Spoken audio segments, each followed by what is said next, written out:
This is the Eat Well, Think Well, Live Well podcast. I'm Lisa Salisbury, and this is episode 115, Intermittent Fasting and Women's Health, the Impact on Hormones, Digestion, and Circadian Rhythm.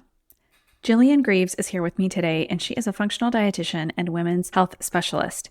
Today, we're going to discuss the difference between how men's and women's bodies respond to fasting, in particular, intermittent fasts, and why skipping breakfast or delaying meals can negatively impact women's health.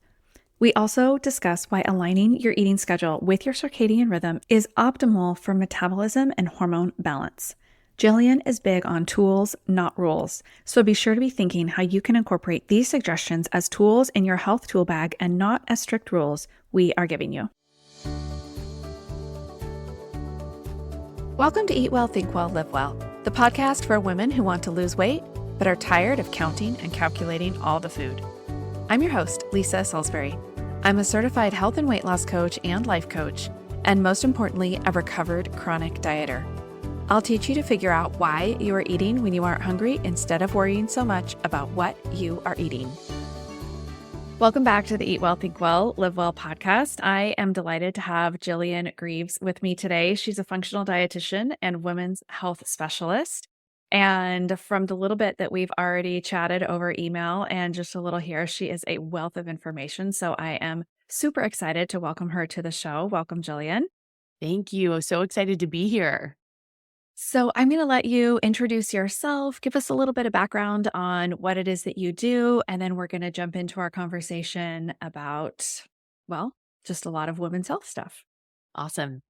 So I'm, Jillian Greaves, as you mentioned, I'm a functional medicine dietitian that specializes in women's health.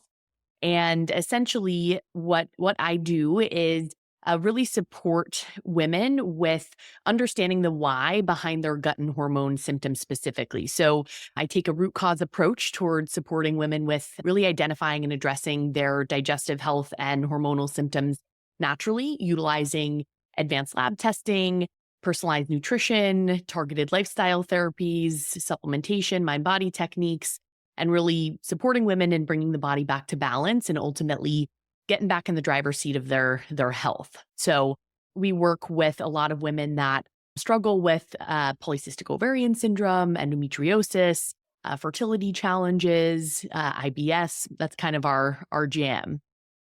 Okay, I do not work with that population. So I definitely work with women who are probably a little bit more on the norm side, but just have like weight issues. But I imagine that a lot of the things you find with that population translates easily into those without those sorts of diagnoses. Yeah. 100%. And many women we work with too don't have a specific diagnosis. And we always say at the end of the day, the label is less important and understanding, symptom root causes is. And we actually, a lot of women we work with have weight loss goals or body composition goals.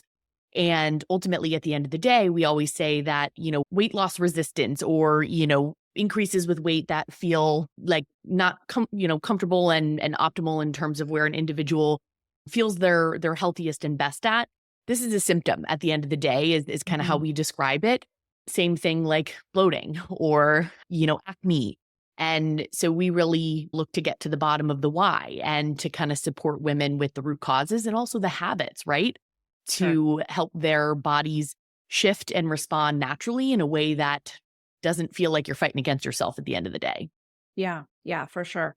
Something that you said, and this isn't even the topic that we're going to cover today, so this is just like a little bonus question for you already. When you said you take a root cause approach and there were several tests, I just came off coaching a client. We were talking about her little bit of resistance to keeping a food journal. And it was feeling a little bit diety to her, feeling a little bit like restriction, which I totally get. And we coached through that. But I'm just curious, we were talking about all of the reasons why we keep a food journal and the benefits of it that have nothing to do with the hijacked approach of counting calories in an app that the diet industry has stolen from us and how valuable that information is. And when you said root cause approach, I thought, I bet you one of the first things that you do is ask for a log of people's food. Like it's such good 100%. information. Such good information. And I love that you use the word information because we talk to our clients a lot about food logging or, bowel movement logging or, lab data that we're collecting. This is all data at the end of the day. And what we try to Yes. really encourage clients to do is to be very observational and to kind of remove the emotion and the judgment from, kind of the tracking of food or any of these different indicators, and ultimately to just get curious, right? To approach things with curiosity and to see this as a potential opportunity to create more awareness and to ideally get a sense of how you can better show up and support your body versus how I think a lot of us approach it in terms of the diet culture approach in terms of just beating ourselves up and looking Yeah. for the negative versus the opportunity. Yeah. Yeah.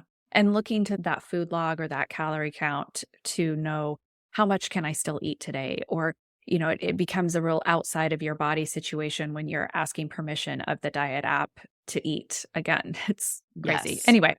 Okay. So that was like a side note already to what we're already going to talk about. So the first thing that we really wanted to hit on today and really discuss is intermittent fasting. This is such a huge, huge deal in the dieting world right now. And there's so many people that are like, oh, it's the best way. And if you're eating, you're aging, and all of these like mixed messages. And it's honestly, it's super confusing. It is just super confusing. And I know from my own research that a lot of the intermittent fasting studies have been done on men. And so then you get authors that are like, no, here's how to do it as a woman, like a girl. I'm not naming any names, but you know, where does that information come from though? Because the studies haven't been done. Right. So tell us why intermittent fasting can possibly have negative health repercussions on women and what you know about that and what you advise for that. Yeah, I love this topic, and you're spot on. The large majority of research we have on intermittent fasting has been done on men, and or animal models. And that's a problem because, these studies aren't accounting for female physiology and female hormones. And at the end of the day, women and men are very different. Well, as Dr. Stacey Sims says, women are not small men. Women are not small men. Exactly. Exactly. And, ultimately at the end of the day, women's bodies respond very differently to stressors than men's do. And at the end of the day, also, intermittent fasting is a stressor. It's a hermetic stressor, meaning in the right context, a tool like intermittent fasting or time restricted eating could have some potential health benefits for the right population in the right context. In the wrong context, this is going to be, like throwing gasoline on the fire. And something I also want to point out is that there's a lot of different formats when it comes to how intermittent fasting has been studied in research. What I see, I'm curious if you see this as well, but what I see in practice with women is a lot of women just interpreting intermittent fasting as skipping breakfast or, Yes. delaying eating for, the first part of the day. Do you see that Yeah. also? Yeah. And the different models, especially the most popular, well, I think it's the most popular is like the 16-8 eating window where it's 8 hours of eating and 16 hours of fasting. That came about because of a research assistant's schedule. That was the most convenient time for them to come in and be 8 hours on. So that's when the subjects got fed. Like there was no, it's No like the rhyme or 10,000 steps a reason. day Yeah. was a marketing gimmick when a pedometer came out in Japan. Like you have to look at the source of where these numbers came from. It wasn't because it was a magical good for you number. It was based on convenience and paying an hourly employee. Yep. Which is wild when you It is break that down, right? And in terms of the kind of skipping breakfast piece in particular and delaying that overnight fast, we definitely still need more research here across the board, but in women in particular, with the small studies we do have, we are seeing different results than we are seeing in the men and the animal models. And it's thought that different responses to fasting in men and women may be due to, and Stacey Sims is actually someone who talks about this research a lot. It may be due to something called kisspeptin, which is a neuropeptide that plays a really important role with the regulation of the menstrual cycle. and, our fertility, our sex hormones. And it also plays a really important role with appetite regulation and insulin sensitivity. So in some small studies, kisspeptin secretion is altered or decreased when women are skipping breakfast or delaying breakfast. And this is having a negative ripple effect on, the communication between the brain and the ovaries, and kind of having a snowball effect on hormones. It's also leading to dysregulation with appetite hormones as well as decreased insulin sensitivity. So ultimately, Which, like, that's also wild because your intermittent fasting people tell you that it increases your insulin sensitivity. right, right. And there are animal studies and there are, studies on men that do show that benefit. But again, these, studies are not meant to be, kind of translated to women where our physiology is very different. And I also think what's important to note is that we also have to remember that, nutrition science is tough, right? Because, we don't live in a bubble where these, kind of different concepts and tools and diet formats are studied. And we have to think about context. I always say to clients at the end of the day, context is king. And, in someone, again, that's maybe a male with really optimal metabolic health and, very minimal stress in his life. Sure, could intermittent fasting be possibly a good, helpful tool for, achieving some things there? Maybe, yeah. That's something that person could explore. Women have completely different hormone makeups, and we have our infradian rhythms. Women of reproductive age where we're cycling, hormones are, cycling all month long. And then we also have different phases of the life cycle for women where the body's going through various different types of stressors with changes hormonally, right? And so we have a lot to account for there, but then we also have to think about like life stress and, emotional stress and what other types of stressors are going on in our life that might impact the context of whether or not this tool is going to be healthy, if that makes sense. Yes, for sure. So here's the question then. If we're like, okay, intermittent fasting is probably not great for women, but also we're not expecting women to get up and have a 3 a.m. snack. So we do intermittent fast in a way in that we don't eat while we're sleeping. And I prefer, just as far as my sleeping goes, I prefer to go to bed with a not full stomach. Like I prefer to eat around, I typically stop eating around 7 or 7:30. And then I go to bed around 10. And that window just allows me to process the food in my stomach and whatnot, so that I feel a little lighter going to bed. That's a more comfortable way for me to sleep. So I'm already extending my fasting window because I choose not to eat late in the evening. So there is fasting going on. What do we do? Like, Right. what's And correct, right. And so what I will say is my analysis of the research and also just experience, working with hundreds of women in practice, ultimately what I do recommend is generally kind of aligning your pattern of eating with your circadian rhythm. And we do know that there are a lot of benefits to that hormonally, metabolically, on weight.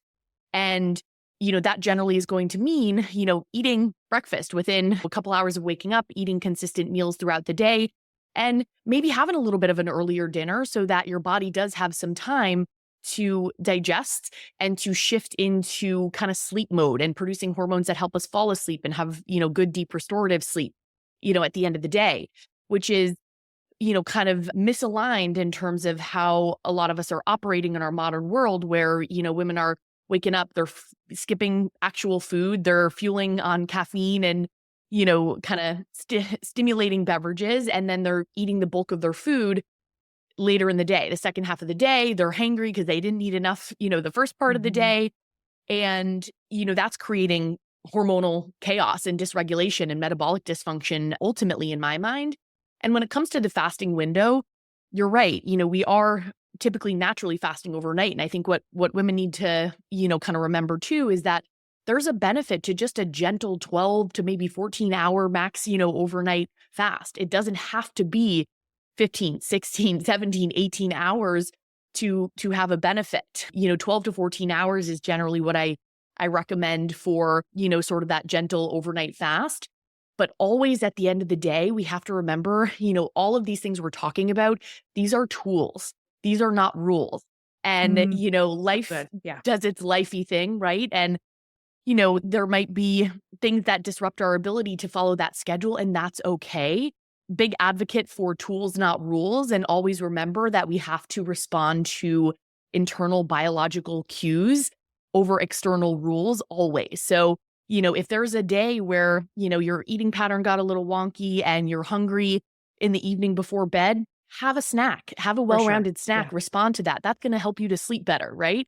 And if there's a few days a week where you're having that nice, gentle 12 to 14, hour overnight fast, you're having that, earlier 7 p.m. dinner, amazing. You're going to get a lot of benefits from that. You don't have to do it every single day with rigidity and turn it into an emotionally charged diet. Yeah. I love that. I love that, tools, not rules. That's so great. Okay. So a little bit more on the logistics on this then. So obviously good to have dinner, not eat in the evening to just prepare for sleeping. I like to work out in the morning. And I think many of my clients find that that is their best time as well. And it's tricky because for some exercises, I can't eat. If I'm going to go and lift weights, I totally can eat a little snack before. And so I'm not, you know, I'm not fasting for much longer because I'm having a little bit before I work out.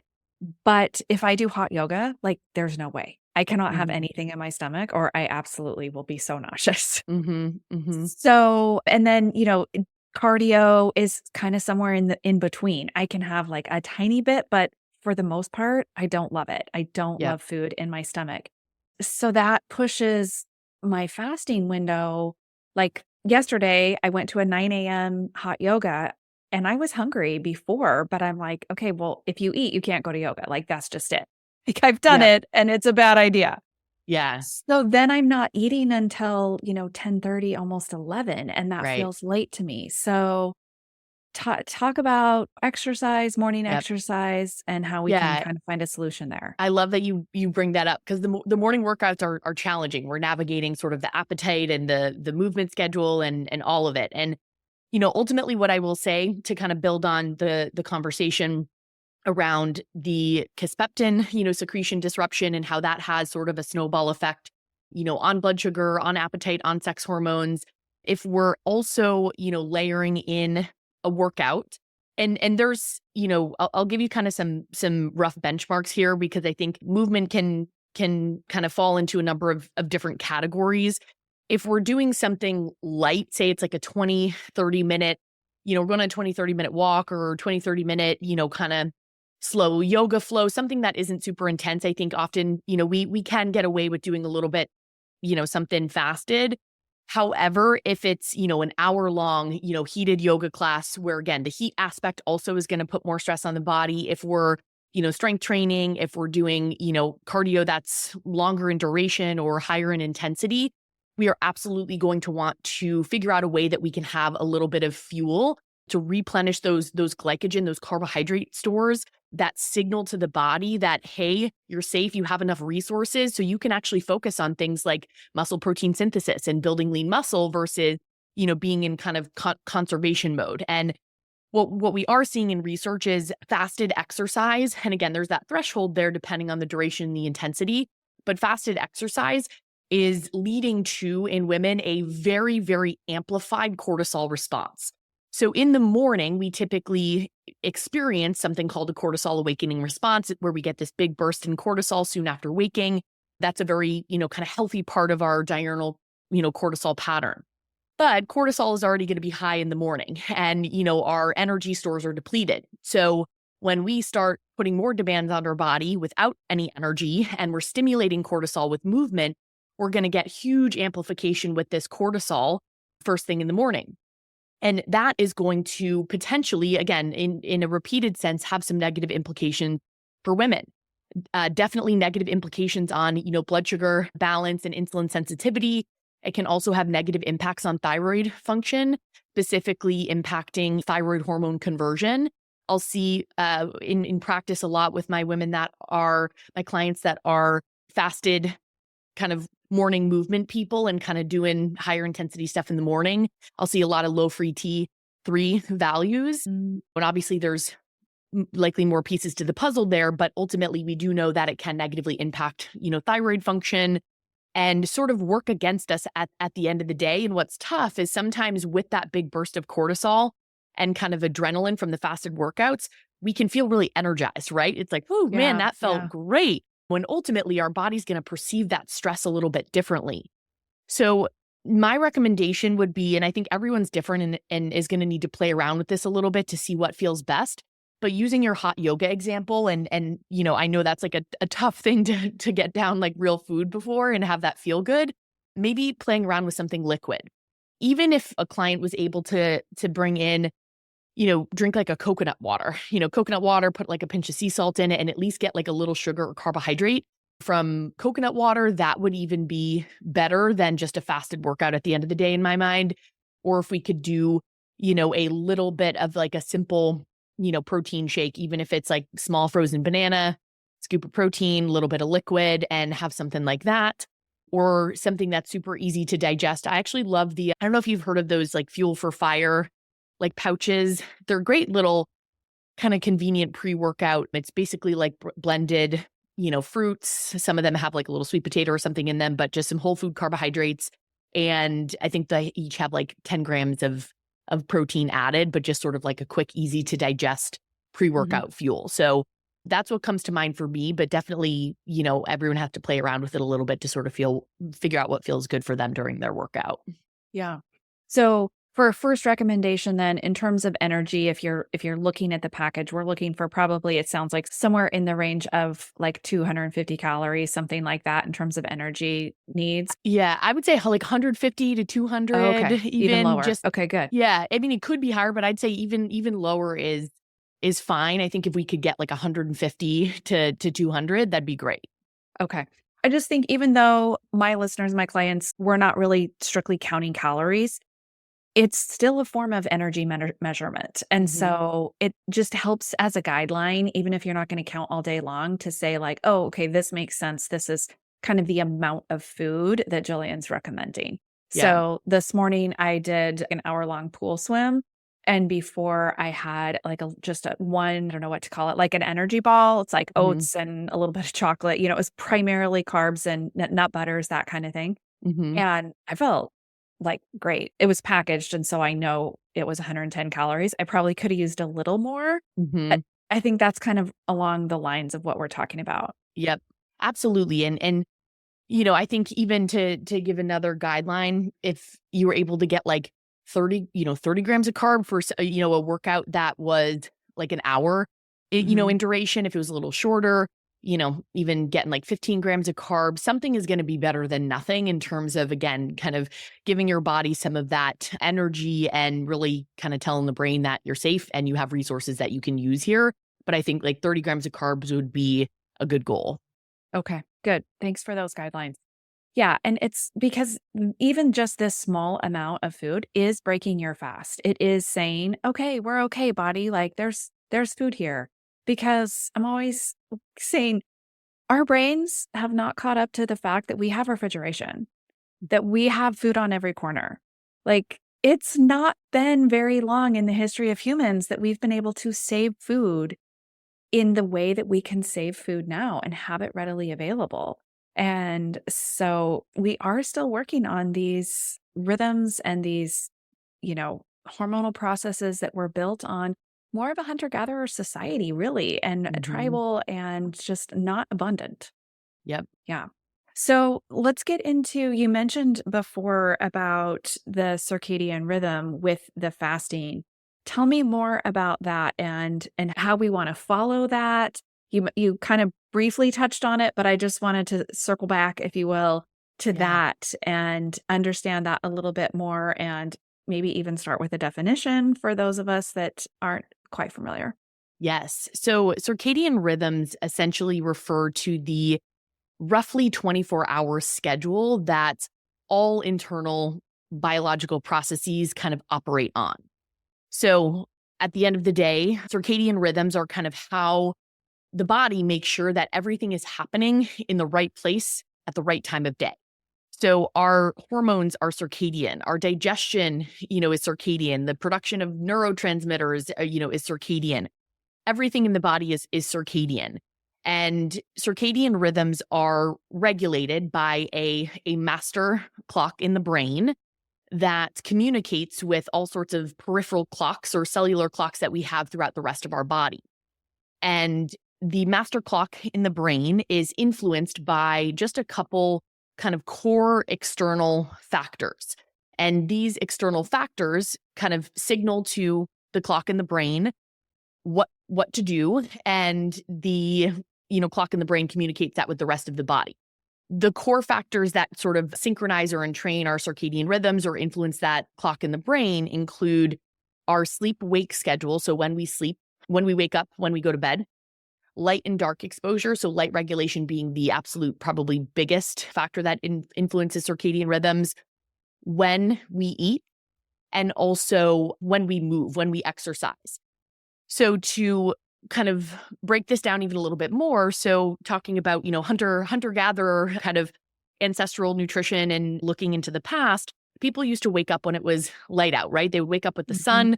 They'd be outside for the large majority of the day. They'd get this exposure to natural sunlight. They'd be moving their body physical during the day.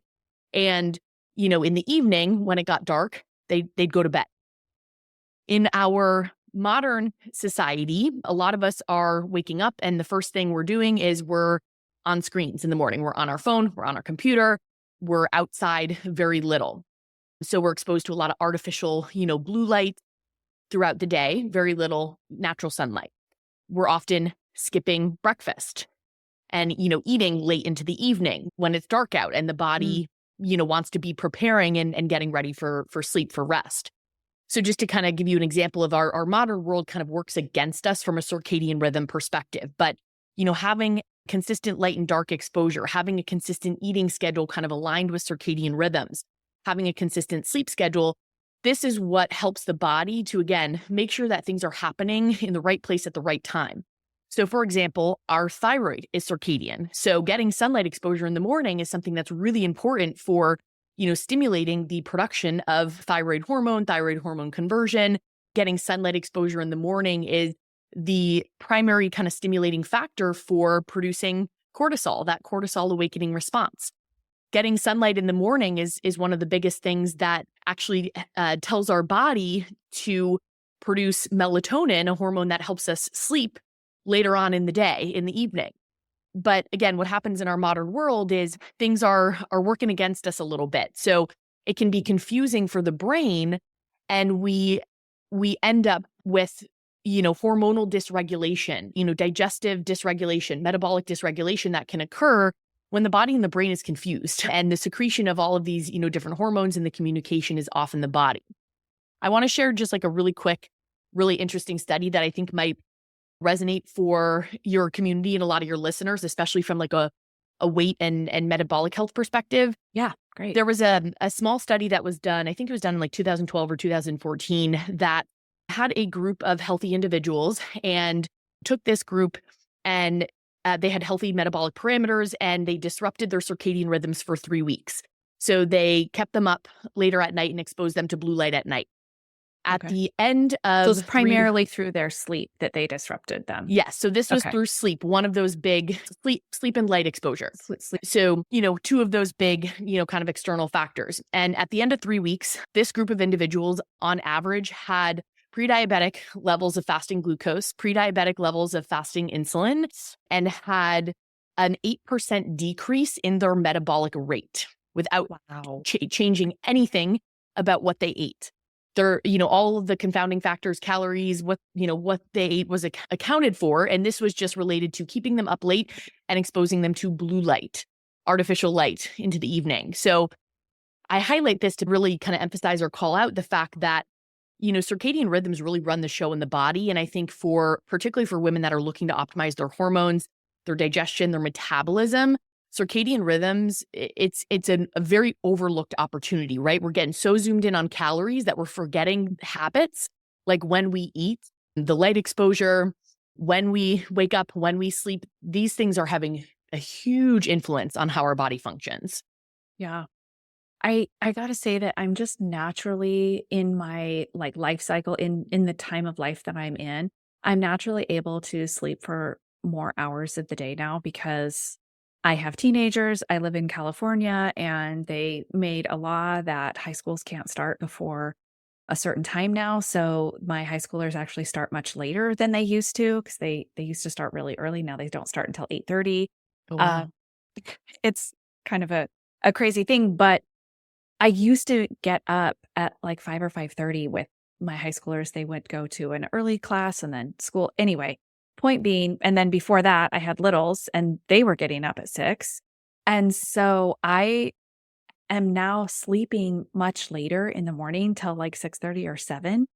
And I think it is having a huge impact on my metabolism because you think like, oh, well, you're getting to be older now. You're 49. Like, certainly your metabolism is slowing. And I feel pretty good about it because, and I think that sleep is one of the things that is just so overlooked. And it's rough for moms of young kids. It's Yeah. rough Yeah. because like their circadian rhythms do not match ours. Yeah. Uh, my little ones got up so early. So early every day. It did not matter. It did not matter. It was the weekend. They got up. They were up. Yeah. And And that's so tough. And I'm glad you bring that up because I think ultimately, in talking about these things, I never want them to feel discouraging to someone that's in a phase of life. They're in the yes. trenches where there's things that are out of their control. And Yeah. that's where I think we have to think again about tools and how we can sort of, apply some of these things to work within the context of our life. So like for example, if you're in the trenches and in a phase of life where your kids are getting you up super Yeah. early and that's sort of what life is right now, what I typically recommend is, okay, that's sort of our schedule, our wake up time. One, how can we make sure that we're ideally getting enough sleep when possible? I know that's, can be a variable factor too.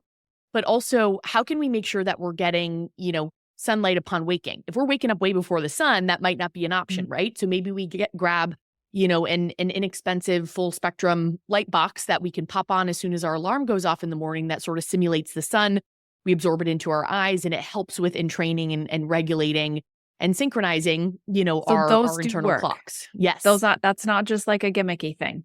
No, you'll wanna make sure Okay. it's a Awesome. full spectrum light box, but yes, 100% Okay. absolutely, and women will notice too upon using something like that consistently, just big improvements with their energy and mood in the morning, and even their ability to fall asleep a bit better at night, again, since that's a regulatory factor when it comes to producing hormones that help us to sleep in the evening. So maybe we're utilizing that tool because we can't get natural sun, when we wake up in the Yeah. morning, and that's okay. There's It another population we didn't talk about, which is just the women that get up early for work. Regardless of exactly. what your kids are doing, if you're up at 6 to make it to work, you've got to commute or whatever.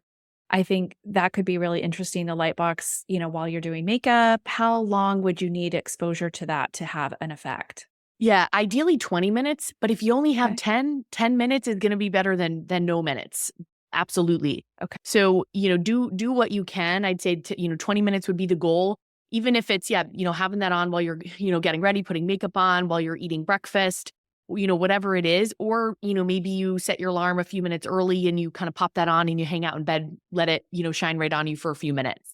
Same thing with the evening. If, the evening ends up being a time where we're exposed to a lot of blue light at night and a lot of things are happening later in the evening. Can we grab a pair of, good amber blue light blocking glasses that we can throw on a couple hours before bed that's going to filter out some of that artificial light, help with, melatonin production. Or maybe we can kind of turn off some of the big overhead lights and put on, some table lamps or floor lamps that sort of work with our circadian rhythms versus against. And these things might sound really small, but they make a big difference at the end of the day in terms of, keeping our body regulated and supporting optimal circadian health. Yeah, I've talked to some sleep specialists on the podcast before, and I've asked specifically about TV watching compared to phone usage.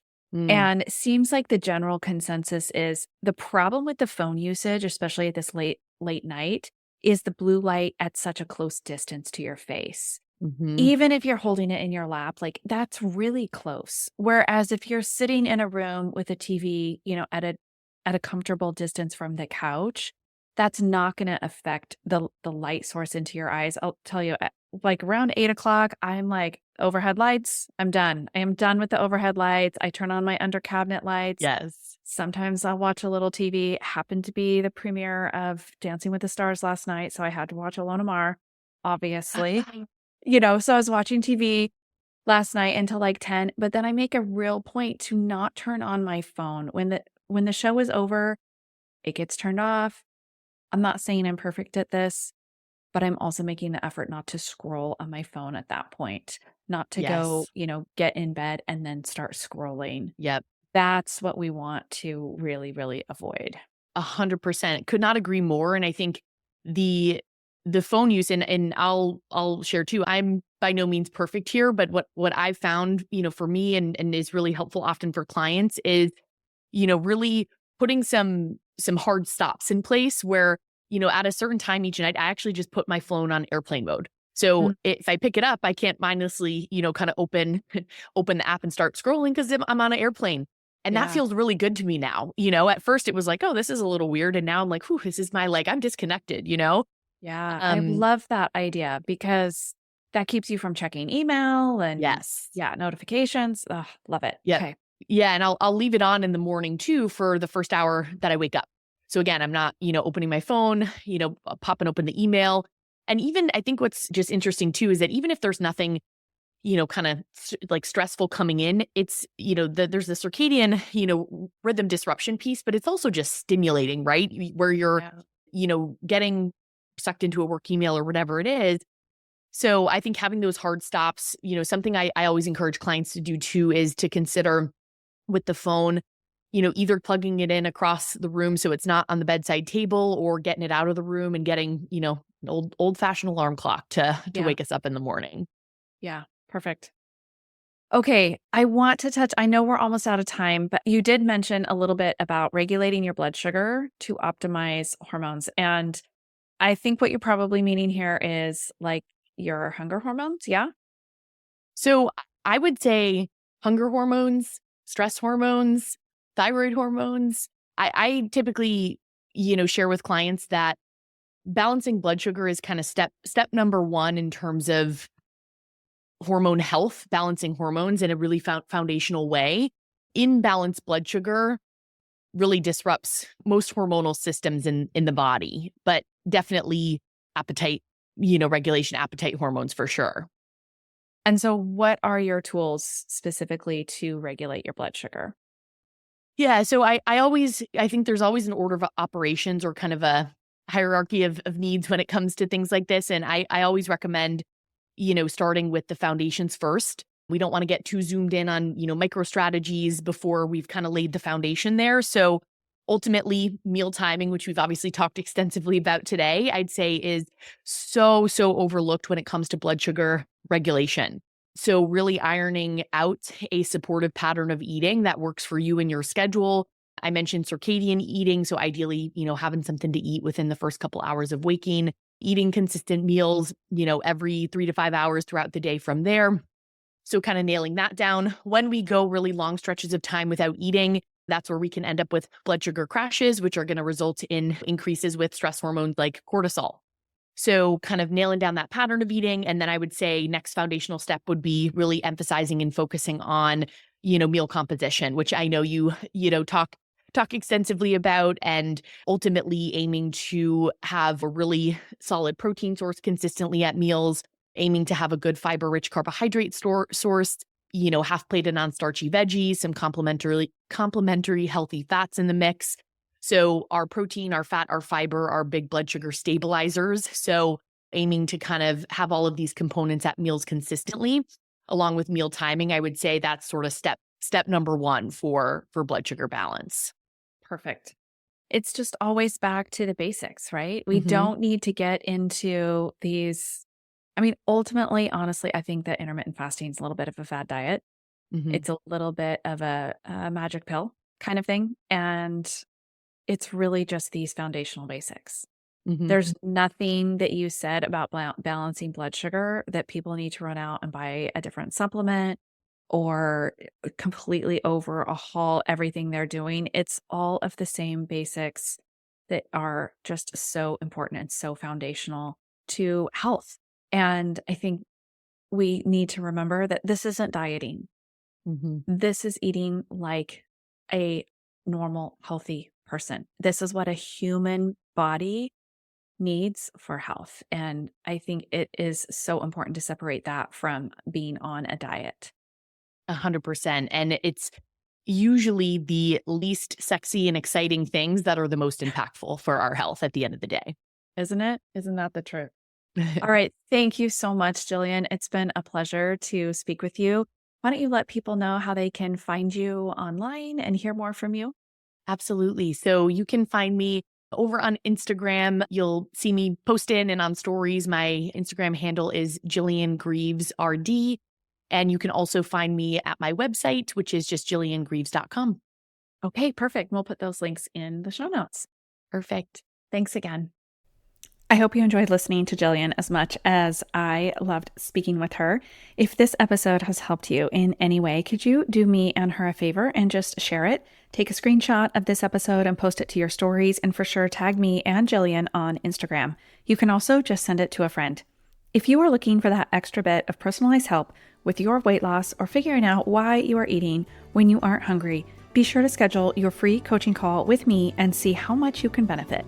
Link for that is in the show notes. Have a great week, and as always, thanks for listening to the Eat Well, Think Well, Live Well podcast.